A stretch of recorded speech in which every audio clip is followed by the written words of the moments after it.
sini kami akan menjelaskan mengenai cara mengatasi kejenuhan belajar dengan peningkatan motivasi dan juga pengelolaan kelas.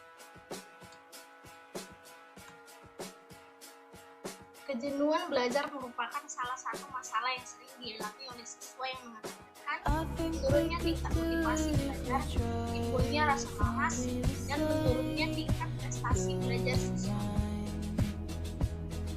Kejenuhan belajar merupakan hal yang sering terjadi pada siswa. Siswa yang mengalami kejenuhan belajar biasanya akan merasa dirinya tidak dapat mencerna materi yang disampaikan oleh guru. Kejenuhan belajar merupakan kondisi emosional ketika seorang siswa merasa lelah dan jenuh secara mental maupun fisik sebagai akibat bukan pekerjaan akademik yang berlebihan atau suatu kondisi mental seseorang saat mengalami rasa bosan dan lelah yang amat sangat sehingga mengakibatkan timbulnya rasa lesu, tidak bersemangat atau hidup tidak bergairah untuk melakukan aktivitas belajar. Kejenuhan belajar dapat melanda siswa apabila siswa telah kehilangan motivasi dan kehilangan konsolidasi salah satu tingkat kestabilan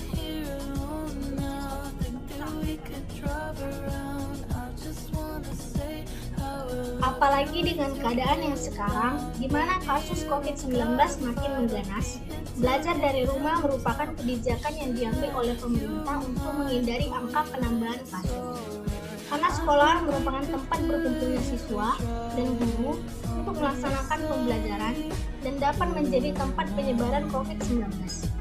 Kebijakan belajar di rumah dilaksanakan dengan tetap melibatkan pendidik dan peserta didik melalui pembelajaran jarak jauh atau PJJ. Menurut Kompas, sejak 16 Maret sampai 9 April 2020, Komisi Perlindungan Anak Indonesia menerima sekitar 213 pengaduan PJJ, baik dari orang tua maupun siswa. Pengaduan tersebut berkaitan dengan penugasan yang terlalu berat dengan waktu yang singkat, banyak tugas merangkum dan menyalin dari buku, jam belajar masih kaku, keterbatasan kuota untuk pembelajaran daring, serta sebagian siswa tidak memiliki gadget pribadi sehingga mengalami kesulitan saat melakukan ujian daring. Menurut penelitian, faktor-faktor yang mengakibatkan kejenuhan belajar adalah yang pertama ada metode belajar yang diterapkan guru tidak bervariasi. Metode merupakan teknik penyajian yang dikuasai guru untuk mengajar atau menyajikan bahan pelajaran kepada siswa, baik secara individual atau secara kelompok. Agar pelajaran itu dapat diserap, dipahami atau dimanfaatkan oleh siswa dengan baik, metode bervariasi dapat didefinisikan sebagai cara penyajian pelajaran oleh seorang guru kepada siswa untuk mencapai tujuan tertentu yang dilakukan secara variatif dari suatu cara ke suatu cara yang lainnya. Dalam proses belajar, bila seorang guru dalam proses belajar mengajar tidak menggunakan variasi, dalam arti hanya menggunakan satu metode, maka biasanya akan membosankan siswa, perhatian siswa berkurang, mengantuk, dan akibatnya tujuan belajar tidak tercapai. Yang kedua, kesulitan siswa dalam memahami materi. Tingkat pemahaman materi ajar sangat berpengaruh terhadap tujuan pembelajaran. Penguasaan konsep materi di awal pembelajaran akan sangat berpengaruh terhadap penguasaan materi selanjutnya. Apabila siswa kesulitan memahami materi yang sedang dipelajari, maka akan banyak siswa yang kurang mencapai tujuan pembelajaran yang diharapkan. Rendahnya tingkat pemahaman siswa terhadap materi yang sedang dipelajari karena guru hanya memberikan materi dan tidak menjelaskan materi tersebut. Kemudian yang ketiga, banyaknya tugas yang diberikan oleh guru. Tugas merupakan sesuatu yang harus dikerjakan atas perintah guru dengan tujuan siswa belajar dengan giat dan selalu berlatih setelah mendapatkan materi dari guru. Tetapi, jika tugas yang diberikan terlalu banyak, maka akan membuat siswa merasa jenuh sehingga siswa kehilangan semangat untuk belajar. Yang keempat, tidak ada teman belajar. Teman sebaya sangat berperan sangat penting dalam membangun semangat belajar siswa. Dengan adanya interaksi secara langsung dengan teman sebaya akan membuat siswa memiliki semangat dan motivasi untuk belajar.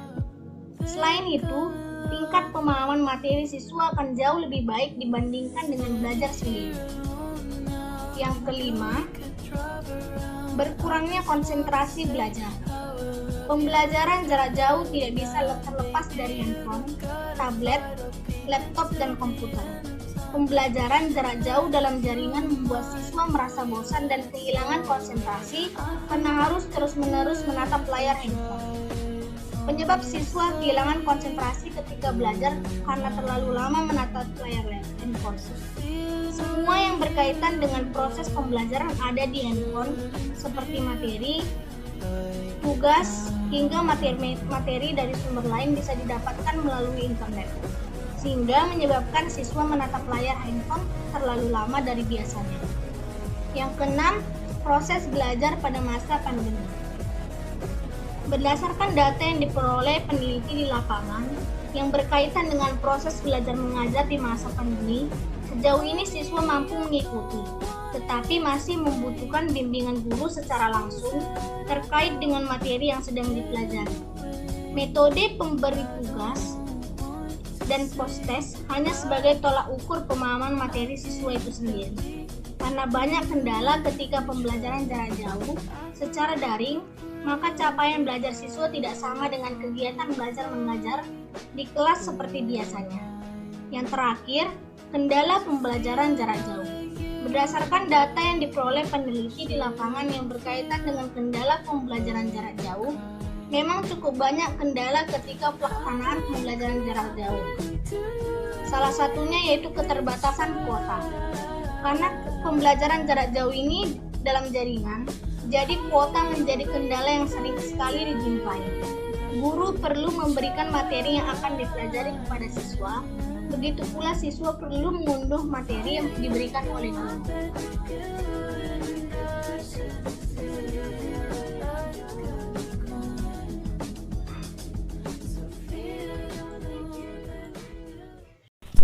Baik, materi selanjutnya yaitu cara mengatasi kejenuhan belajar. Di sini kami mengambil 2 poin, yaitu yang pertama, peningkatan motivasi dalam belajar. Motivasi belajar adalah serangkaian dorongan atau daya penggerak yang berasal dari dalam diri sendiri maupun dari luar untuk melakukan aktivitas belajar sehingga menimbulkan perubahan, sehingga apa yang menjadi tujuan yang dikehendaki oleh subjek belajar dapat tercapai. Motivasi belajar dapat berpengaruh oleh 5 faktor, yaitu yang pertama, cita-cita atau aspirasi siswa yang diiringi oleh perkembangan dan pertumbuhan kepribadian individu yang akan menimbulkan motivasi yang besar untuk meraih cita-cita dan aspirasi yang diinginkan. Yang kedua yaitu kemampuan siswa dan kecakapan setiap individu yang memperkuat adanya motivasi. Yang ketiga yaitu kondisi siswa dan lingkungan yang stabil dan sehat, maka motivasi siswa akan bertambah dan prestasinya akan meningkat. Yang keempat yaitu unsur dinamis dalam belajar, di mana seseorang individu dapat menyesuaikan dirinya dengan lingkungan sekitar tempat di mana seseorang individu akan memperoleh pengalamannya. Yang kelima yaitu upaya guru belajarkan siswa yang dituntut dalam profesional dan memiliki keterampilan dalam suatu kegiatan dan pekerjaan. Maka dari motivasi belajar dapat mendorong siswa agar kejenuhan belajar itu dapat hilang. Dan beberapa aspek yang dapat dibangun oleh motivasi belajar yaitu yang pertama, adanya hasrat dan keinginan untuk berhasil, yaitu keinginan yang kuat dalam diri individu untuk mencapai tujuannya agar sukses dalam suatu kegiatan. Yang kedua, adanya dorongan dan kebutuhan dalam belajar. Yang ketiga, adanya harapan dan cita-cita masa depan. Adanya harapan yang tinggi dalam diri individu untuk berhasil di masa yang akan datang. Yang keempat, adanya penghargaan dalam belajar. Yang kelima, adanya lingkungan belajar yang kondusif, terciptanya suasana belajar yang mendukung proses belajar individu. Yang keenam, adanya kegiatan belajar yang menarik. Kegiatan belajar yang menarik oleh guru akan membuat siswa semangat dan termotivasi dalam belajar. Maka dengan menggunakan motivasi belajar, maka dapat mengatasi kejenuhan siswa dalam belajar. Terima kasih. Yang kedua yaitu faktor yang kedua dalam mengatasi kejenuhan belajar siswa yaitu pengelolaan kelas dalam meningkatkan pembelajaran siswa. Pengelolaan kelas adalah suatu usaha yang dilakukan oleh penanggung jawab kegiatan belajar mengajar dengan maksud agar dicapai kondisi yang optimal, sehingga dapat terlaksana kegiatan belajar mengajar seperti yang diharapkan. Pengelolaan kelas berkaitan dengan upaya untuk menciptakan dan mempertahankan kondisi yang optimal bagi terjadinya proses belajar. Pengelolaan kelas merupakan suatu usaha yang dilakukan oleh para penanggung kegiatan. Pengelolaan dalam pengelolaan kelas untuk mengatasi kejenuhan belajar para siswa, yaitu dalam pelaksanaan pengelolaan kelas dapat menciptakan suasana yang akrab dengan siswa dan orang tua, dengan guru dan dengan teman sebaya, dan dengan lingkungan kita sendiri. Dengan adanya upaya yang harmonis akan menciptakan rasa nyaman dan aman. Kondisi seperti itu akan menghindari terjadinya percekcokan dan perselisihan antar sesama murid. Jika apabila terjadi perselisihan, segera akan diselesaikan. Siswa diajak untuk membuat kelas menjadi satu keluarga lebih indah dan asri, sehingga ruang kelas menjadi menarik dan siswa termotivasi untuk belajar kembali, dan kejenuhan itu pun hilang dari seorang diri siswa tersebut. Dan meskipun pengelolaan kelas dapat menghilangkan kejenuhan para siswa dalam belajar mengajar, terdapat juga faktor-faktor pendukung dan faktor penghambatnya dalam pelaksanaannya, yaitu yang pertama faktor eksternal dan faktor internal, yang dalamnya mencakup masalah tenaga pendidik, serta pendidik, fasilitas atau lingkungan fisik dan lingkungan masyarakat. Faktor internal siswa berhubungan dengan emosinya, pemikiran, perilaku, dan kepribadian siswa. Sedangkan faktor eksternalnya berhubungan dengan lingkungan tempatnya belajar, penempatan siswa, pengelompokan siswa, dan jumlah siswa. Banyaknya faktor yang dapat mempengaruhi dan menghambat dalam pengelolaan kelas dalam meningkat belajar siswa, sehingga perlu diperhatikan oleh guru. Namun, jika pelaksanaan pengelolaan kelas dilakukan secara baik dan seorang guru pun tahu untuk mendalami diri seorang murid itu, maka pengelolaan kelas dapat menghilangkan rasa kejenuhan siswa dalam pembelajaran. Apalagi yang kita ketahui pada saat ini, yaitu di masa pandemi, seorang siswa tidak dapat lagi untuk belajar di ruang kelas, maka pada saat ini diperlukan seorang orang tua yang dapat menjadi faktor pendukung dalam pengelolaan kelas ini. Sosok orang tua harus dapat menggantikan sosok guru dan harus dapat menggantikan suasana rumahnya sama seperti suasana sekolah, dengan kreativitas dari seorang orang tua tersebut dalam mendukung pembelajaran seorang anaknya. Maka kejenuhan dari dalam siswa tersebut dapat hilang dari dalam dirinya, dan dia kembali bersemangat untuk belajar.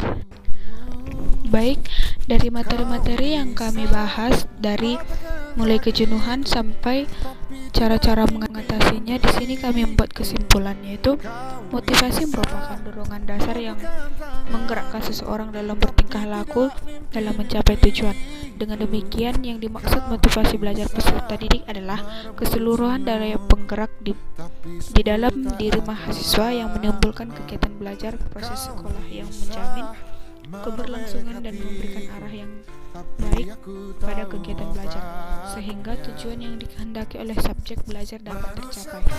Pengelolaan kelas yang efektif dapat memaksimalkan kesempatan belajar bagi anak-anak. Pengelolaan kelas serta proses pembelajaran yang efektif merupakan hal yang sangat penting dalam kegiatan pembelajaran, khususnya dalam pembelajaran daring atau online seperti saat ini. Metode-metode yang digunakan oleh para guru atau peserta didik dibuat menarik, memungkinkan agar siswa tidak mudah jenuh dan tetap dapat mengikuti kelas dan proses pembelajaran dengan baik. Maka dari analisis yang sudah dilakukan, dapatlah diketahui apa saja yang menjadi penyebab dari kejenuhan belajar peserta didik, solusi untuk mengatasi kejenuhan belajar tersebut, dan juga bisa diketahui bahwa memang peningkatan motivasi dan pengelolaan kelas yang baik itu menjadi solusi dari kejenuhan belajar peserta didik. Baik, terima kasih. Sekian, baik, terima kasih. Sekian penjelasan kami dari tugas proyek kami, yaitu mengatasi kejenuhan belajar dengan meningkatkan motivasi serta pengulangan kelas. Semoga kakak, abang, saudara-saudara, dan semua teman-teman dapat semoga dapat bermanfaat bagi kita semua. Terima kasih. Tetap jaga kesehatan, tetap di rumah, jaga jarak, pakai masker, stay safe, stay healthy. Bye bye.